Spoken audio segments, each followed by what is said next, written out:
the introduction, Alice, and for the invitation. I said it before, I like the initiative.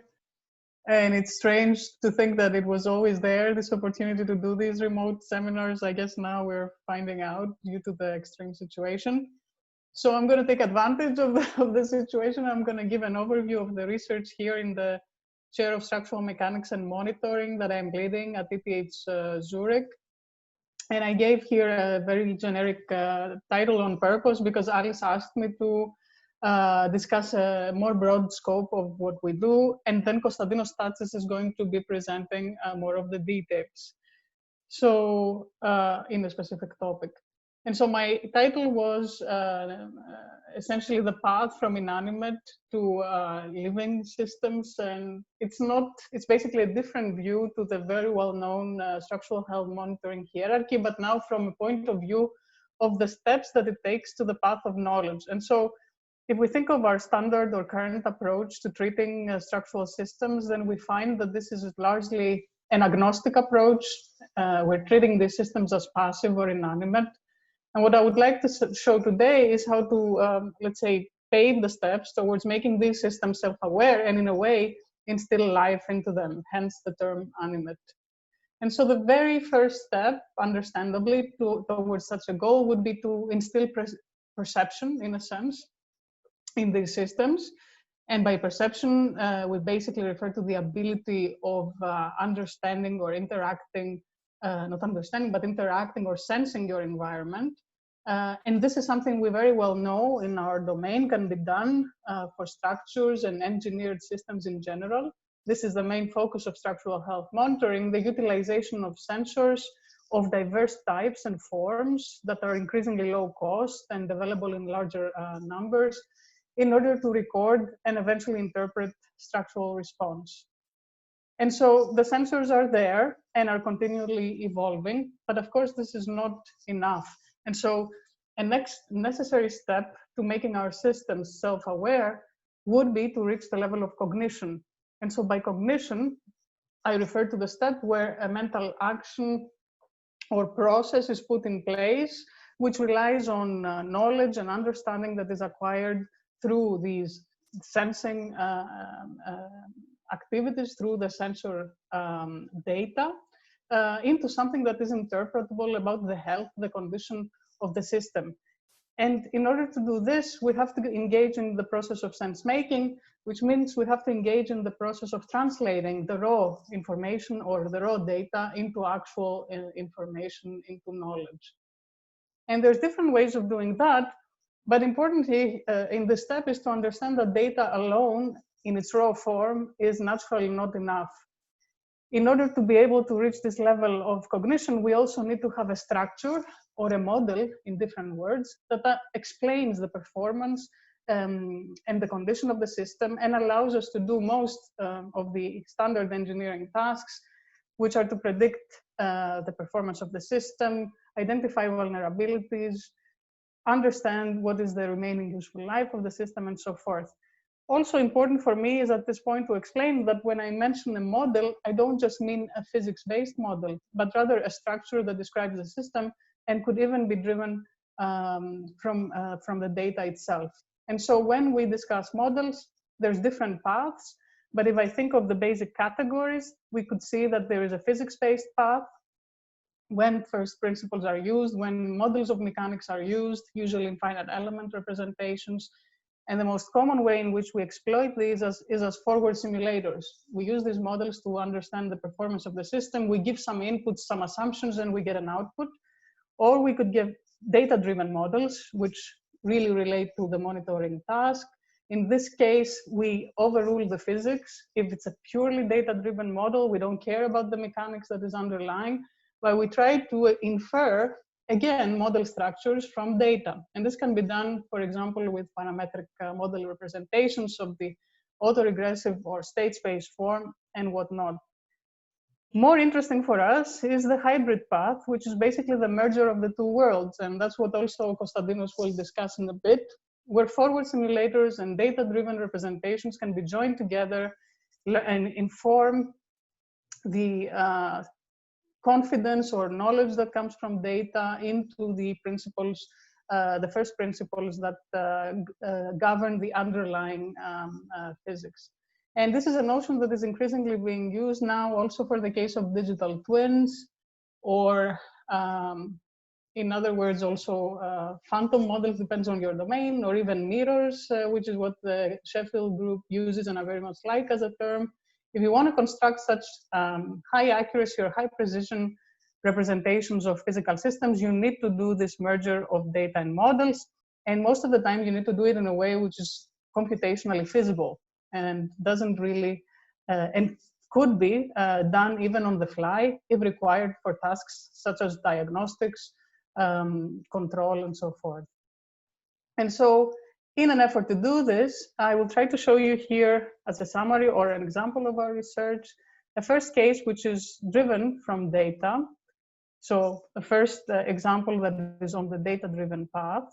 And I'm going to be using examples that mostly come from the area of condition monitoring for wind turbines. And I'm doing this because this is a quite extensive project that we're leading at ETH Zurich. It's an ERC starting grant.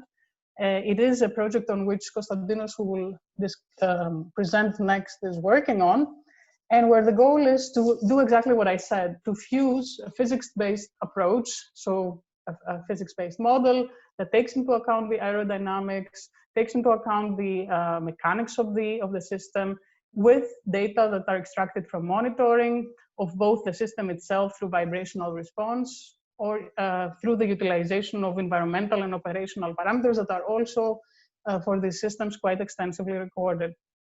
And if we're successful in this, and we're successful in deriving such a hybrid model, then we can do tasks that are at the higher levels of the hierarchy of SHM, beyond mere damage detection in the short and long term. We're also able to understand what is the residual life of the system. We're able to deliver indicators that could, for instance, point to fatigue accumulation, or prescribe, in a sense, the reliability of the system. These are tasks or metrics that the engineers would like to know. So if I'm sticking to this example, and I'm going to be using what I mentioned before, then I want to describe also a bit what are the types of data that we're dealing with. First of all, structural response information coming from sensors that could be deployed on these systems, but also the operational or SCADA information that describes properties such as the wind direction, speed, the power production, and temperature, where these, let's say, are the data. Excuse me, let me see if I can get my pointer to. So these would be the data that are operating in a short-term scale or give information at high sampled rates, whereas these data are accounting for a slower evolving dynamics. So here we have 10-minute averages as an example. But what happens for a wind turbine system is that you actually have to deal with variabilities in both of these scales, the short and long term. And so what I'm showing you here in this case is an actual spectrogram that comes from the accelerometers that we have deployed in one of our installations in Germany. And here you see that within a 10-minute interval, we have a variability in the frequencies of the turbine, which is a short-term, let's say, variability. But then if you examine what this kind of spectrogram would look like within a period of days, then you would also see variability that is induced because of the changes in the averages of the driving environmental and operational parameters. And so in order to construct model structures that are able to account for this variability, we propose, together with our collaborator, David Avendano, who's currently in Denmark, to establish a bifold framework, a framework which first uses models of the dynamics, so here, of the vibration response, and this could be models of the time series type, parametric or non-parametric. There are different options for doing this. And on a second level, we try to express the dependency in these influencing factors that come from environmental and operational parameters by expressing or finding out what is the dependence of the coefficients of these models in the slow evolving changes of these driving variables. And there's different ways to do this. Here I list some of the ones that we have been experimenting with and with which we have experienced and we have worked on. And I'm going to focus here on the coupling of two different tools. On the short-term scale, parametric models. On the long-term scale, a Gaussian process regression tool. So in this example, I show you the principle, trying to see if we can do this for a wind turbine blade and the task of damage detection.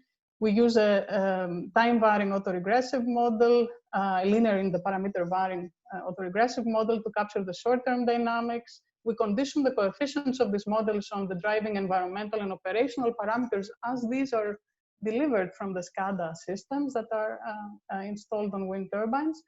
And the goal after capturing and developing such a model is to see if we can use it for the purpose of damage detection, for diagnostics. And so here I'm showing you a simulation because it's easier to show here the task of the diagnosis as we can experiment with damage. It's a simple beam model which tries to simulate a blade following a given profile for such a system, which is exposed to two different tasks of two different influences of environmental variability, which is temperature, and operation, and let's say also turbulent wind of different characteristics.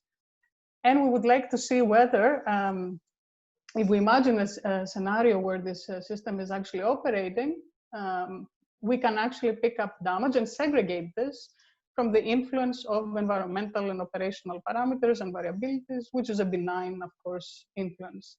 And so we do a simulation for 1 year under normal conditions, different wind speed and temperatures, following a profile actually here in Switzerland.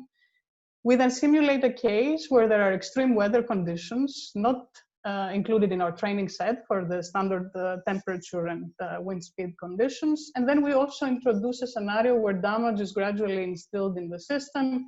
And we want to see what the algorithm does in trying to capture this.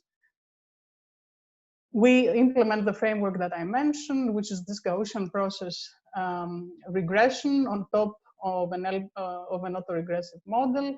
And then what you would get is basically this kind of a model where the coefficients of the autoregressive model are basically functions of the driving wind speed, which is one of the environmental parameters. Once this is in place, we can then decide or devise a detection framework where we are able to understand whether the system is operating as should be based on how well we approximate the performance, or whether there is a deviation, which is basically noted as the distance in this axis. And there's two cases. There's first of all the yellow plot that you see here, which is basically a change that is attributed to environmental conditions, or there could also be a change that is induced due to damage. The difference between the two is the fact that when you have extreme weather, there is a second indicator, which is a confidence test that tells us that the kind of inputs that we give to our system are significantly different to the ones we use for training. And so in this case, we're able to separate the space and understand that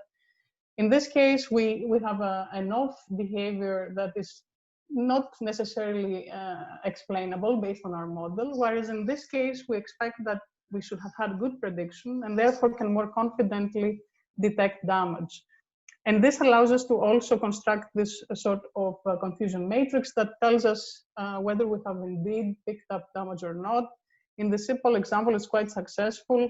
We show the same in more intricate, let's say, simulators.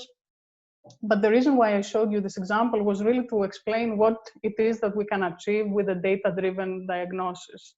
And what we can achieve is basically detection. This I already showed. So we can have a green alarm, everything is going well.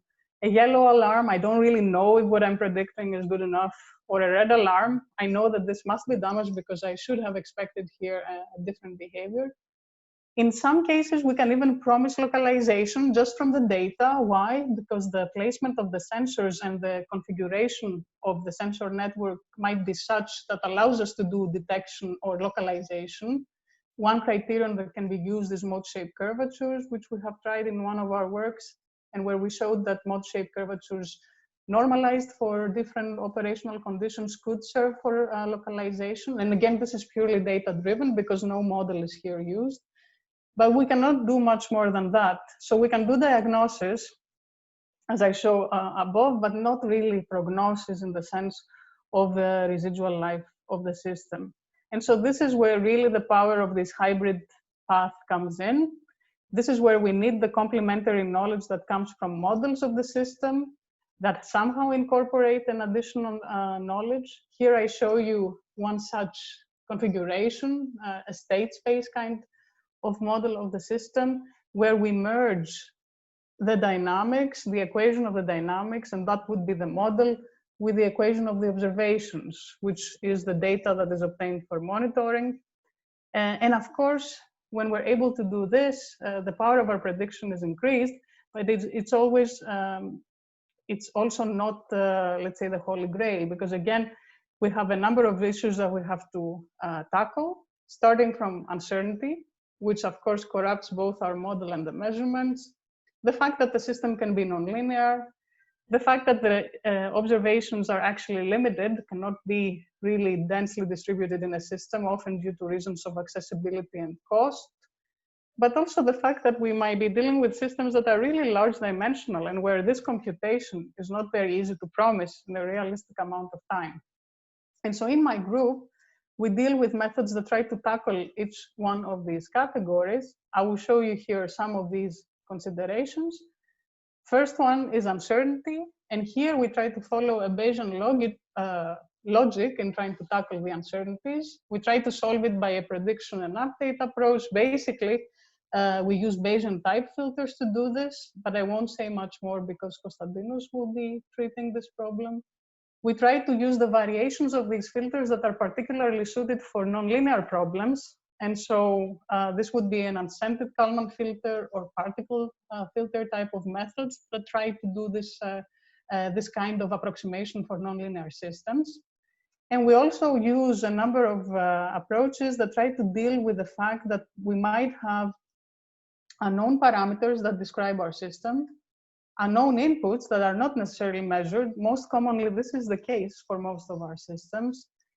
And the fact that we try, or we should be able to estimate states, meaning the response of the system, in locations that are not necessarily the sensor locations. So essentially, we try to achieve a virtual type of sensing to get response out of more locations of the system under this kind of limited and uncertain data. Again, I won't touch this in detail because Konstantinos is going to be doing that next. The last task I briefly want to mention is the task of high dimensionality. And here, this most typically means we have to reduce the order of systems we're dealing with. In the slide, you see work from Tom Simpson in my group, who is using autoencoders and tries to reduce nonlinear systems and their dynamics into a latent space that resembles a nonlinear, the assembly of nonlinear normal modes, and then uses stochastic regression tools to predict the dynamic response of these reduced features under dynamic loads. And when he's able to do that, he's also able to go back from the reduced space into the full field response, but by solving the equations in a much lower dimensional space. Another approach that tries to look in the problem of high dimensionality for nonlinear systems is the one that takes into account parametric dependency. So the fact that the system is nonlinear, and of course, this means that it would be acting differently for different amplitudes of input excitation, different spectral characteristics of excitation. So we can parameterize these excitations, and we can see if we can produce reduced order models that employ the principle of POD and manifold interpolation in order to predict the response of nonlinear systems. I show you here the case of a nonlinear frame described by hysteretic nonlinearity, and I show you here the prediction with a high fidelity model in green and the parametric reduced order model approximation, which basically is successful in recreating the hysteretic response of the system, but in fragments of the computational time. Perhaps before because I don't want to take too much time, I'm going to go to the next step of my chain, just so that I can conclude the steps. Beyond cognition, the next step would be to try and come up with self-regulating or autonomous systems, which means they can pick up a fault and call for decision support in reaction to this fault. And here I'm just going to say that we work on different approaches. that can handle such a decision support framework. There's two main ways to do this. First is to use discriminative models, which means to find decision boundaries between classes, understand if you have a fault, and try to see if you can act on it. Or you could be producing generative models, which means you're trying to come up with a conditional probability distribution that describes your system. I'm going to show you an example from both very fast. So the first has to do with diagnostics, again, for wind turbines. I apologize for the repetition. And so in this case, we're trying to build a platform as part of one of our sub-projects that tries to do fault classification for wind turbines, relying on the use of random forests. And the purpose is to try and pick up these signs of impending damage so that we can avoid inspection processes in offshore and remote locations. So we're using random forests to do that, which are ensembles of decision trees. I'm going to be showing you an example of fault detection for such a wind turbine system.